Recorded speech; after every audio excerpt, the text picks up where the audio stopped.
everywhere that you look, there are monuments that the archaeologists had absolutely no knowledge of whatsoever. It would seem to be all of the cultures were trying to signal some kind of sky people.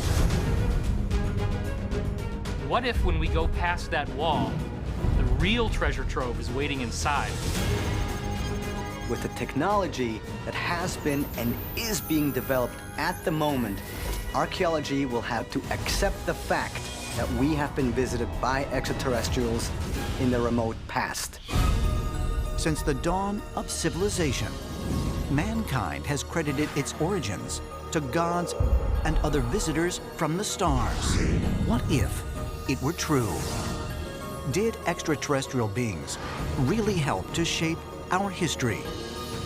And if so, will new evidence reveal, once and for all, that we are not alone?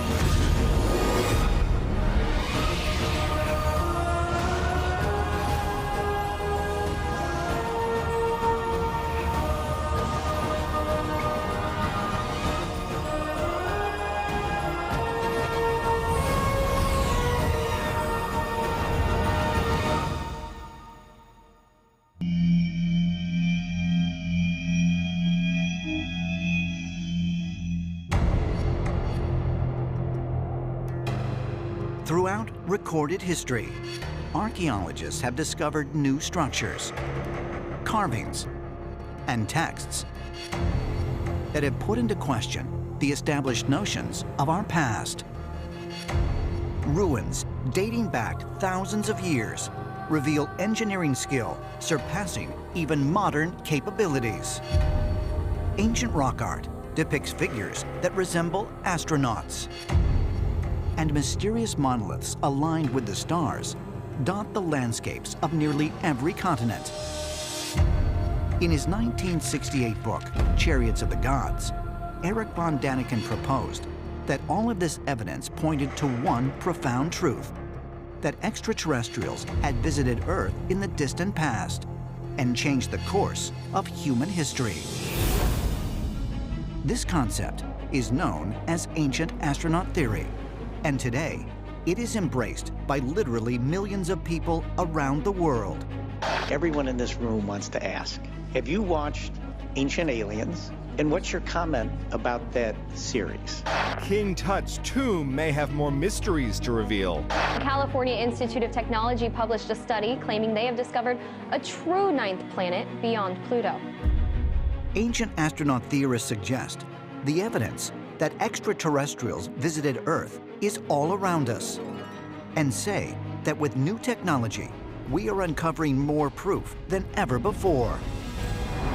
Liquid water has been found on Mars.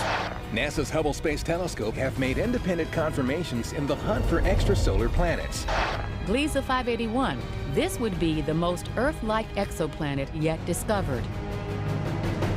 In the past few years, different shafts were discovered in the Great Pyramid. That was only possible because of our modern technology. The same thing happens in astronomy. Because of the Hubble telescope, we have discovered more than 2,500 so-called exoplanets, planets out of our solar system. The same thing in genetics. It's all connected.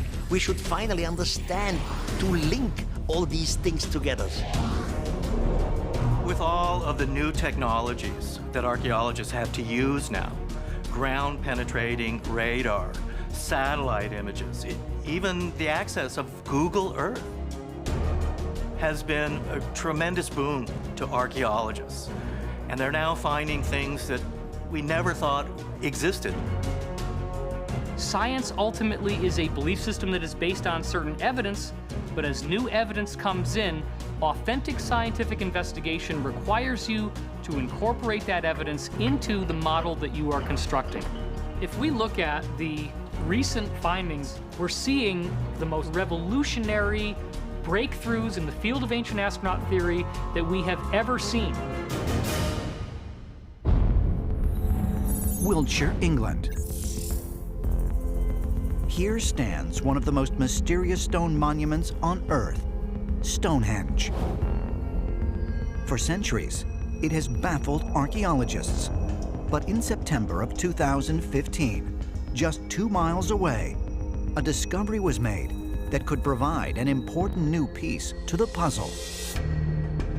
At the Durrington Walls, Great Britain's largest ancient henge structure, or circular earthwork, archaeologists, using ground-penetrating radar, uncovered something astonishing. Nearly 100 monolithic standing stones. Recently, a type of superhenge was discovered only 2 miles from Stonehenge. And it's a giant mystery because, according to the working archaeologists, it's older. So the question now is, if it's older than Stonehenge, what was its purpose and why was it built? This is the southern side of Durrington Walls, the southern edge of the Great Superhenge. And beneath my feet is at least one and another here of the 90 great stones. Now these stones, which were perhaps 15 feet in size, weighing anything between 10 and 15 tons apiece, were part of a huge arc that faced out towards the northern night sky.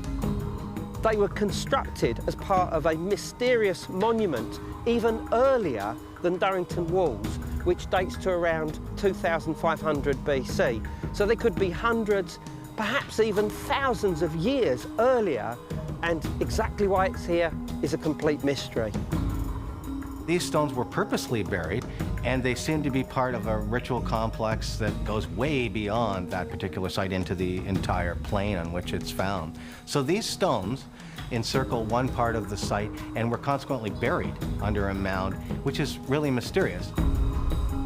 While the stones of Superhenge that have been discovered so far form an arc, many researchers believe that it was originally a full circle, much like another ancient structure located just 300 yards to the south, Woodhenge. This is Woodhenge. This was a smaller monument consisting of 6 concentric rings of wooden posts that pointed up towards the sky as much as 4,000 years ago. And this monument itself, being circular in the same way that Stonehenge was, suggests to us that the 90 stones around the edge of Durrington was a huge great circle in itself. The largest ring of stones anywhere in Europe, perhaps even in the world. Incredibly, the newly discovered Superhenge is not all that has been uncovered beneath the earth here. Since July 2010, an international team of experts, as part of the Stonehenge Hidden Landscapes project, has been mapping the entire area using the latest technology. More than 15 underground sites have been found. The landscape around Stonehenge is actually archaeologically very, very rich. Rather than Stonehenge being this monument that sits by itself in Salisbury Plain, what has been revealed is that it is part of a vast sacred landscape that once covered Salisbury Plain and went all the way down to the River Avon. There's no doubt that these finds will cause English archaeologists to have to revisit everything we know about Stonehenge, because Stonehenge is not going to be considered an isolate or something that's curious. While mainstream scientists believe Stonehenge and its surrounding sites were ancient ritual and burial grounds, there is no written record to explain why ancient people chose to move and erect massive blocks that weigh up to 50 tons, some of which were transported from over 100 miles away. And now that a second Stonehenge has been found, the theory that these sites were simply burial grounds has been thrown into greater question. These ancient people had a great deal of knowledge about how to align these structures perfectly. So we're dealing with an advanced civilization, to say the least. Where they had that knowledge, where they got that knowledge, where they developed the ability to put these incredible monuments together, it boggles the mind. Archaeologists believe that Stonehenge's 2 rings of standing stones may be simply the remains of a much larger structure based on the presence of the earthen henge that surrounds it. This has led to speculation that Superhenge also contained additional rings, and that these structures might even have had walls and roofs. But if true, was this area of England much more than simply a site of religious ceremony? When we look to these extraordinary structures on Earth, it makes you wonder, did extraterrestrials have a hand in creating these massive monuments, or did they teach humans how to build these monuments? So you have to wonder what the purpose of these giant stone circles are around the world. Is it possible that they were some kind of spaceport or conceived city? Is it possible that Stonehenge and the many structures that surround it are the remnants of an extraterrestrial spaceport? Ancient astronaut theorists say yes, and suggest that further proof exists in the form of DNA evidence hidden in the tomb of King Tut. Could this tomb hide otherworldly secrets and treasures? Might we be on the verge of locating indisputable evidence of extraterrestrial intervention in the distant past? Perhaps additional pieces to the puzzle can be found deep within the temple of a flying serpent god.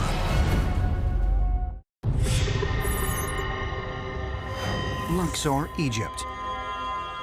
Here lies the tomb of the world's most famous pharaoh, King Tutankhamun. When it was discovered in 1922, completely intact and preserved after more than 3,000 years, it was considered one of the most significant archaeological discoveries of all time.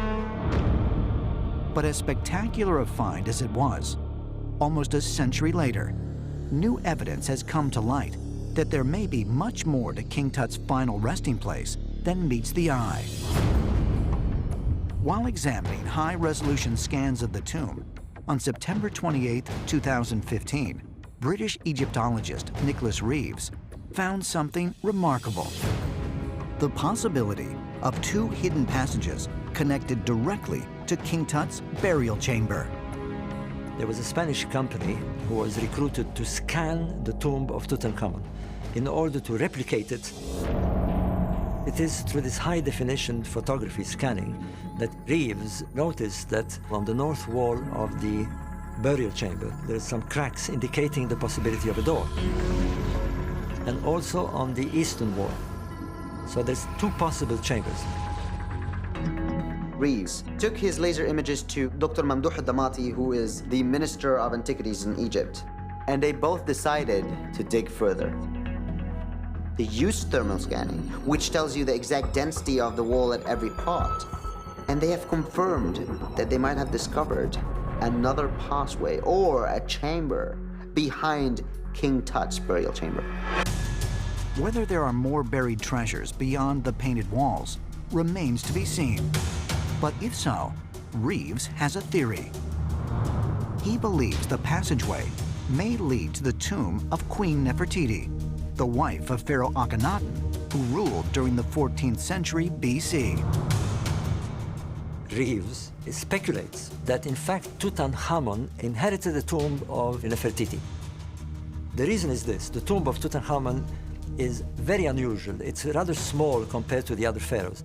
All great kings of the Athenian dynasty have amazingly large tombs with storerooms and chambers and so forth. Tutankhamun's tomb, if it is his tomb, is very modest. But why would Nefertiti's tomb be hidden beyond King Tut's? Ancient astronaut theorists believe there may be a profound reason that Queen Nefertiti was not of this world. Nefertiti's parents are unknown. On pictures, she's shown with one of these elongated heads. Now we know the gods, the old Egyptian gods, they had longer heads than we have. And And according to the pyramid texts, sometimes they left the earth and then they returned again. So Nefertiti's parents were maybe extraterrestrials. King Akhenaten and his wife looked completely different than all the other ancient Egyptian kings. King Akhenaten always was depicted with an elongated skull, a bigger size hip, a belly that drools over his belt. He believed that he wasn't a man, and he wasn't a woman, and he wasn't a king, he was just something else. The most unusual feature is elongated skulls. There's been a lot of discussions about what these skulls meant, whether they were literally elongated skulls or whether they were just decoration features. It's certainly very intriguing. It doesn't appear before or afterwards. So there's something rather odd about this, I have to admit. The reign of Akhenaten and Nefertiti introduced a new and controversial monotheistic faith to Egypt, worshipping the disc-shaped sun god, Aten. The Aten was described as this flying sun disk. Egyptologists are merely saying that this was nothing else but the sun. But the question is, can the sun instruct you in different disciplines? And the answer is no. So we have to see whether or not our ancestors encountered technology and misinterpreted it as something in nature. Is it possible the depictions of Akhenaten and Nefertiti, along with their worship of a disc-shaped god, are evidence that they were not of this world? And if so, might Queen Nefertiti's tomb contain DNA evidence of their extraterrestrial origins? The ancient Egyptians did not want us to know anything about Nefertiti or Akhenaten or even Tutankhamun. They made every effort they possibly could to erase all references to their existence. So what is it about Nefertiti that makes the opening of her tomb so powerful? This ultimately goes back to Akhenaten and Nefertiti's introduction of the teaching of the celestial disk. What if when we go past that wall, the real treasure trove is waiting inside?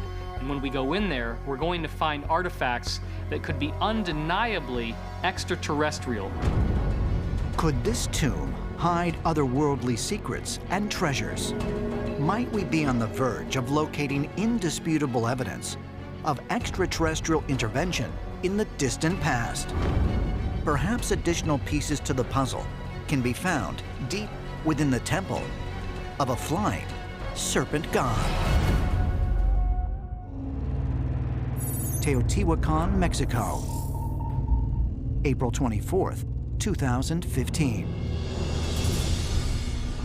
For 6 years, Mexican archaeologist Sergio Gomez has been performing an excavation of the ancient city's third largest pyramid, the Pyramid of Quetzalcoatl, which dates back to the 2nd century AD. Gomez has uncovered numerous relics in the course of his excavation, but on this date, he discovered something completely unexpected in a chamber below the pyramid: large quantities of liquid mercury. Gomez has been gradually penetrating a tunnel, and he's now reached a depth of 300 feet. But along the way, they found liquid mercury. Now, why would you put liquid mercury inside a tomb? You wouldn't want to put mercury down there just for the heck of it, because if you get too close to it or too involved with it, it's going to kill you. Mercury is an extremely rare and conductive element that today is used primarily in electronics and automobiles. So the presence of this dangerous substance below an ancient Aztec pyramid has puzzled scientists. But ancient astronaut theorists believe the mercury found at this temple, a temple built to honor Quetzalcoatl, the feathered serpent that came down from the sky, may have a direct connection to the beings the Aztecs referred to as their gods. Now, liquid mercury was not only found in Teotihuacan. According to old Indian texts, liquid mercury was one part of the propulsion system which the extraterrestrials used for their flying machines. There are many legends that the Nazis themselves actually went through these Sanskrit texts in order to help them develop their own flying craft technology.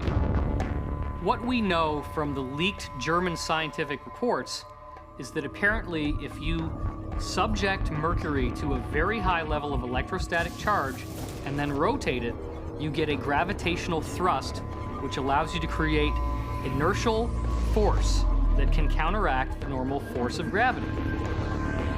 So the idea that we have references to Mercury in a chamber of the feathered serpent, one has to ask the question, what was this feathered serpent?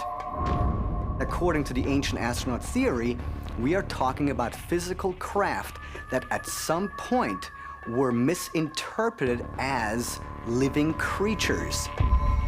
Could this incredible discovery of liquid mercury provide further proof that the feathered serpent was actually a spacecraft? Ancient astronaut theorists believe another toxic tomb may help answer this question. Shanxi Province, China.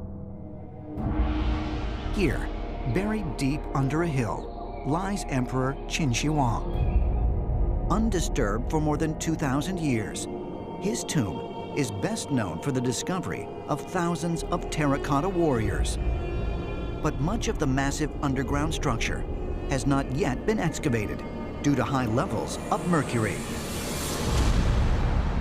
If somebody were to ask me what is the most fantastic archaeological site on the planet Earth, my answer would be simple and it would be quick. It's the tomb of Emperor Qin. Writings from the time of Emperor Qin, 2nd century BC, told us that this guy was buried in a tomb that had a scale model of China inside of it, with flowing rivers of mercury moving around the cities that were built in scale models. Is it coincidence that an ancient tomb in China and an ancient temple in Mexico both contain liquid mercury? Curiously, much like the Aztec story of Quetzalcoatl coming down from the sky, the Chinese say the ancestor of Qin Shi Huang, the Yellow Emperor, descended from the heavens on a dragon.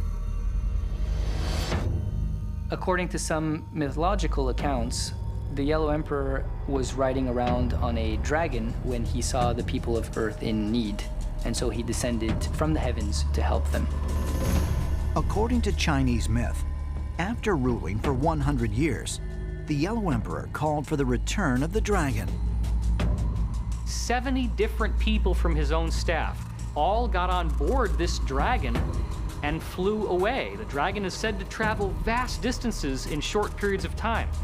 So the Yellow Dragon does appear to be a very large spacecraft traveling at extraordinary speed, and all of the events that I'm describing to you actually did take place in physical, tangible reality. Liquid mercury is such an obscure substance. So how do we account for both the ancient Aztecs and the Chinese creating rivers of mercury in the tombs of some of their greatest figures, unless they know the hidden secrets of this substance, hidden secrets that were taught to them by extraterrestrials? Is it possible that the Aztec story of a flying feathered serpent and the Chinese story of a dragon coming down from the sky are both describing alien spacecraft? And is this why liquid mercury has been found in tombs both in Mexico and China? Ancient astronaut theorists say yes, and propose even more compelling evidence that our ancestors encountered otherworldly technology might lie high in the mountains of Peru, hidden beneath the Earth. When the underground chamber found at Machu Picchu is excavated, will we discover undeniable proof that this site was constructed with extraterrestrial technology?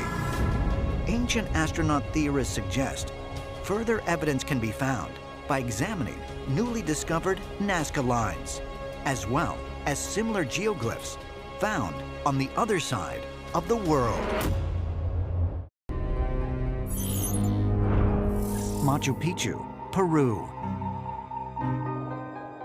This stone citadel of the Inca civilization was built high in the Andes Mountains around 1450 AD, but was suddenly and mysteriously abandoned roughly a century later. Mainstream scholars contend the construction of Machu Picchu was led by Emperor Pachacutec and took thousands of men working decades to complete. But ancient astronaut theorists suggest that the precise construction, the transportation of massive blocks, and the Incas' own accounts all point to a very different explanation for Machu Picchu, that it was built with the help of otherworldly beings. Emperor Pachacutec was believed to have had a special bond with the god Viracocha. Pachacutec, in the days leading up to the great battle against the Chanco, he takes kind of a retreat. He goes to a lake, and out of the sky drops this piece of metal into the lake. When he fishes it out of the lake, it's a mirror, and he sees an image in the mirror. This supernatural creature in the mirror tells him, "I am your father. You will win many battles in your lifetime, this one included." The image is actually Viracocha, the creator deity. And then as Pachacutec stood with his vastly smaller army, these giant megalithic stones came to life and became his army and crushed the Chanco. Pachacutec actually had the power of Viracocha behind him. It makes one wonder if, in fact, this was extraterrestrial technology. Could the story of Pachacutec levitating massive stones be true? And might the mirror that fell from the sky have been some type of alien technology? Ancient astronaut theorists say yes, and suggest a new discovery at Machu Picchu may reveal what happened to this otherworldly device. French engineer David Crespi was vacationing in Machu Picchu in 2010 when he discovered that at the bottom of one of the main buildings, there seemed to be a doorway purposely sealed up with rocks. In August of 2011, he reached out to Thierry Germain, a French archaeologist that has been studying Peru and the Incan Empire for more than 15 years. Within a month, Thierry started his own investigation with local archaeologists and specialists in funerary sites. Thierry and radar technician Ricardo Hamada took a scan from above the blocked entrance with ground-penetrating radar.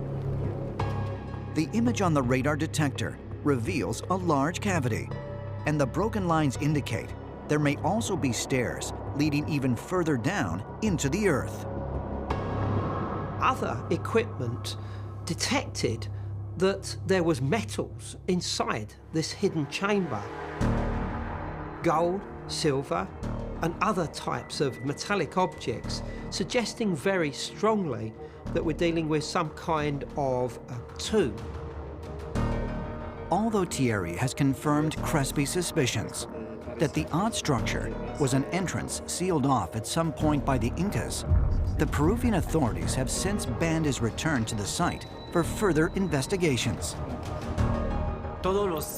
All of the iconographic and archaeological elements show us that this is all associated with the mausoleum of Pachacutec, maybe the most important archaeological treasure ever found in Machu Picchu. Could the tomb of Pachacutec lie beyond these rocks? And is it possible, as ancient astronaut theorists suggest, that it might also contain advanced technology, the so-called magic mirror, that was said to have been given to Pachacutec by the creator god Viracocha? We're talking about the emperor as having a connection with this extraterrestrial being. Now think about it, if we're talking about recovering his tomb and his artifacts, then we're talking about ultimately being able to recover the power that Pachacutec possessed. And what we're going to be seeing here is, I believe, ironclad evidence emerging of extraterrestrial involvement in human affairs. when the underground chamber found at Machu Picchu is excavated, will we discover undeniable proof that this site was constructed with extraterrestrial technology? Ancient astronaut theorists suggest further evidence can be found by examining newly discovered Nazca lines, as well as similar geoglyphs found on the other side of the world. Is it possible that the geoglyphs recently discovered in Nazca and Kazakhstan are tied to not only the new discovery of Superhenge in England, but also to other mysterious sites around the world that were made to be seen from the sky? Nazca, Peru.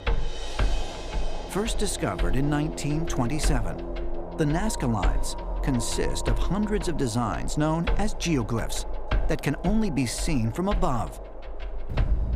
Scattered over 200 square miles in southern Peru, mainstream archaeologists believe the figures were created by the ancient Nazca people sometime between the 1st and 8th centuries AD. Ancient astronaut theorists have been studying the Nazca lines for years. They maintain that the massive and complex designs must have been created as signals to celestial beings that came down from the heavens. And they say new evidence proves that aliens not only visited Nazca, but continued to return there over the centuries. On July 7th, 2015, a team of anthropologists from Yamagata University in Japan revealed they had found new Nazca lines that, due to erosion, are impossible to make out with the naked eye. By conducting a three-dimensional scan of the ground, they uncovered a total of 24 images, including strange-looking humanoid figures, a disembodied head, and a llama 65 feet long. According to their findings, the new geoglyphs date from 400 to 200 BC, making them hundreds of years older than those previously discovered. These new finds are instrumental in showing the duration of which these types of modifications were going on the desert floor for hundreds and hundreds of years, involving different cultures, with different motivations and different depictions. It would seem to be all of the cultures were trying to signal some kind of sky people, and probably over time were trying to induce them to come back down from the sky and land their ships. You have to wonder then if, with at least 4 successive cultures doing this, that you would think they must have had some success. Some ancient astronaut theorists have even suggested that the discovery of older Nazca lines may indicate that the people responsible for the later geoglyphs were imitating what was originally made by the extraterrestrials themselves. So the question starts to rise is, were various different people coming to Nazca to make these petroglyphs and these large diagrams? Or were they possibly recreating some initial experiment or some initial thing that took place? What if some of the early cultures in Nazca actually experienced interaction with beings that were creating edifices that can only be seen from the sky? And the only way to get to lure them back was to create these ways to communicate from an aerial perspective. For decades, it was thought that there was no other place on Earth like Nazca. But recently, a shocking discovery was made on the opposite side of the globe. Turgay, Kazakhstan, October 2015. Using satellite photography, NASA captures images of more than 260 geoglyphs covering the ground here. They're located in a very rural part of Kazakhstan, and they could only be found thanks to modern technology. They're much more complex than the Nazca geoglyphs in that they are three-dimensional. They are mounds and trenches, whereas the Nazca lines are etchings in the sand. We're talking here about massive features that are constructed from earthen mounds and also from wood, showing everything from rings to squares to crosses and even swastikas that are on the ground. The archaeologists in the area have no idea who made the geoglyphs or what they represent. But one fact they've been able to determine is that some of these glyphs date back 8,000 years. Nearly 6,000 years older than the Nazca lines. Since these can be dated to almost 8,000 years old, we have to wonder who they were trying to communicate with.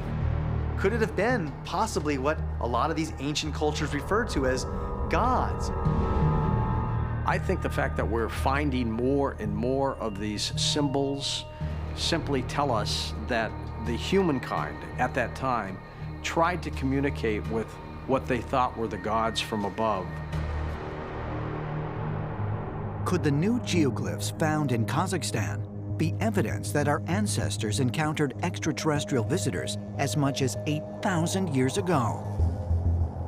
Ancient astronaut theorists say yes, and suggest that these glyphs may prove to have been made at the same time as the newly discovered Superhenge. Because while Stonehenge is considered to be at least 5,000 years old, some believe the buried monoliths of Superhenge could be much, much older. Stonehenge is only one small part of a gigantic archaeological puzzle. Now today, we must stumble over these stone circles, over these stone lines, and automatically we have to ask questions. What is it? How have they done it? For what purpose? And sooner or later, we come up with the question, is there maybe a message by the extraterrestrials? Is it possible that the geoglyphs recently discovered in Nazca and Kazakhstan are tied to not only the new discovery of Superhenge in England, but also to other mysterious sites around the world that were made to be seen from the sky? If so, could evidence that these markers were intended for extraterrestrial visitors be hidden beneath the earth in Mexico, Peru, China, and Egypt? Ancient astronaut theorists say yes, and suggest that we are on the verge of uncovering the ultimate proof of alien contact. For me personally, I think that these extraterrestrials, they left a purpose. I call it something like a time capsule. That's why they made these gigantic stone circles and stone lines. It was addressed to us. Ancient astronaut theorists argue that in recent times, the mainstream has dismissed the possibility that another race of advanced beings came to Earth in the distant past, even though the signs are all around us. Experts believe a series of mysterious objects surrounding a giant star could be, Mark, an alien megastructure. 1,500 light years from Earth, signals are blasting from the star KIC 846285-2. So it could be giant solar panels built by an alien civilization. Thousands of miles away in a cave in South Africa, archaeologists discovered hundreds of ancient bones and a new human ancestor. As more and more new evidence pours in, is ancient astronaut theory nearing a point where it will be considered by mainstream scholars as a serious possibility? Great thinkers like Galileo are dismissed as fools and heretics. They were the ones that had the right idea, but new ideas are not accepted easily. For centuries, it was believed that the Earth was flat. We are a stubborn people. As we evolve as a humankind, we are going to realize that what we were taught in the past may not be what is going to be in the future. We're going to continue to learn new things about past civilizations and new things of what could have been future civilizations as well. And you've got to conclude that we are not alone in the universe and that we've been visited and we continue to be visited. With the technology that has been and is being developed at the moment, ultimately, archaeology will have no other choice but to accept the fact that we have been visited by extraterrestrials in the remote past. For me personally, I think that these extraterrestrials, they left a purpose. I call it something like a time capsule. That's why they made these gigantic stone circles and stone lines. It was addressed to us. And we should ask us, who were these extraterrestrials? Where did they come from? What was the reason? Will they come down again? I'm sure they will show up. We are now living in a paradigm shift in which the new evidence is upholding an old or an ancient idea that extraterrestrials came to Earth and had a huge influence on human affairs, and that ultimately our future depends on our involvement with these beings as well. As technology continues to improve, will irrefutable evidence be uncovered of extraterrestrial intervention on Earth? Evidence that world governments have been hiding from us for decades. Could the smoking gun be concealed behind a tomb wall, hidden away in an ancient temple, or even buried right under our feet? If otherworldly beings really have been observing us, perhaps as we get closer to the truth, the proof will come, not in the form of an artifact or scientific discovery, but in face-to-face contact with our alien ancestors.